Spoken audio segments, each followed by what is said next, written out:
অনেক চাপে রাখছে আমার আম্মুকে। আমার বাবাকেও কল দেওয়া হয়েছে যে বাংলাদেশে আমার আব্বু একজন প্রবাসী, আমার আব্বুকে ঢুকতে দিবে না।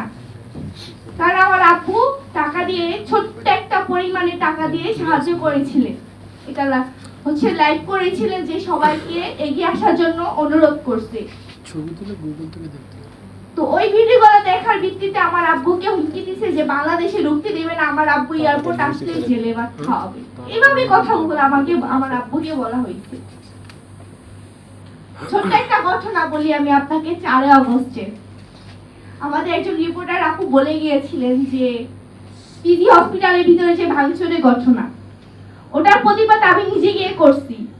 যে ওনারা বলতেছে যে আমাদের ছাত্র ছাত্রীরা হচ্ছে যে ভাঙচুর করছে। আসলে না, এটা ছাত্রলীগ ছাড়া কেউ করে নেই ভাঙচুর গুলা। ওখানে হসপিটালের ভিতরে নার্সদের উপরে, ওখানকার কর্মীদের উপরে হামলা চালাইছে।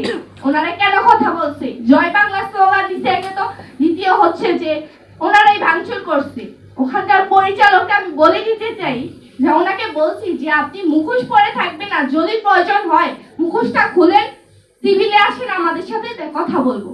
বাট আপনার এই পোশাকে আমি আপনার সাথে কথা বলতে চাই না। ওখানে একে তো হচ্ছে যে ভাঙচুর করছে ছাত্রলীগ, আপনি একজন ভিতরে থাকাকালীন কিভাবে ভাঙচুর হয়? আমি ওনাদেরকে প্রশ্ন করছি যে কিভাবে ভাঙচুর হয়। তো আগুন দেওয়ার পরে 1 ঘন্টার ভিতরে আমি ঢুকছি ভিতরে, আমার ঢুকতে দেয় না, কাউকে ঢুকতে দিচ্ছে না। আমি, আমার সাথে আরো কয়েকজন ঢুকছে, সাথে ছিল ফায়ার সার্ভিসকে ঢুকতে দিচ্ছে না। অনেকক্ষণ যাবত হচ্ছে যে ইয়ে করে। আমি মনে করি প্রথম ভাবছি যে না, কেন আগুন নিভাইবো। পরে বললাম না, এখান থেকে তো পার্শ্ববর্তী হসপিটাল, মাঝখানে আপনার হচ্ছে পার্কিং এরিয়া, ওখান থেকে হয়তো বা সাইডেও যেতে পারে। তো আমি ভিতরে গেলাম, অনেকক্ষণ যাবত কাজ করছি ওনাদের সাথে। কাজ করার পর আমি ওখানে আহত হই। আমাকে বলে চিকিৎসা দিবে না। 15 তারিখ আমার সাথে সেম কাজ করছে বারোয়ার হসপিটাল, যখন আমাকে সর্বপ্রথম ওখানে নিয়ে গেছে। বলতেছে ও তো মারামারি করে আসছে, ওখানে চিকিৎসা দেওয়া হবে না। ওখান থেকে আমাকে মগবাজারে নেওয়া হয়েছে। এখন আসি যে আমি জানি না আমার কথাগুলো এখানে বলা ঠিক হবে কিনা। নারীরা কোথায় গেল?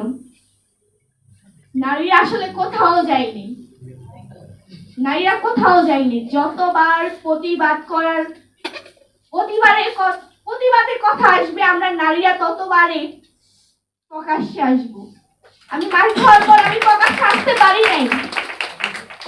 আমি আমার মাকে প্রকাশ্যে আনতে পারি না। আমার ছোট ভাই আজকে, যাকে আমি আমার সাথে নিয়ে আসছি আন্দোলনের সময়, ও আমার সঙ্গী ছিল, যাকে আমি আমার সাথে আজকে নিয়ে আসছি আন্দোলনের পর সর্বপ্রথম আজকে আমি নিয়ে আসছি।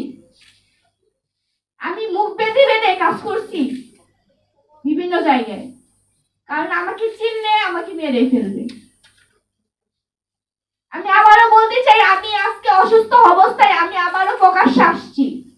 এরকম যতবার প্রয়োজন হয় আমি আসব, এটা আমি এখান থেকে কথা দিয়ে যাচ্ছি।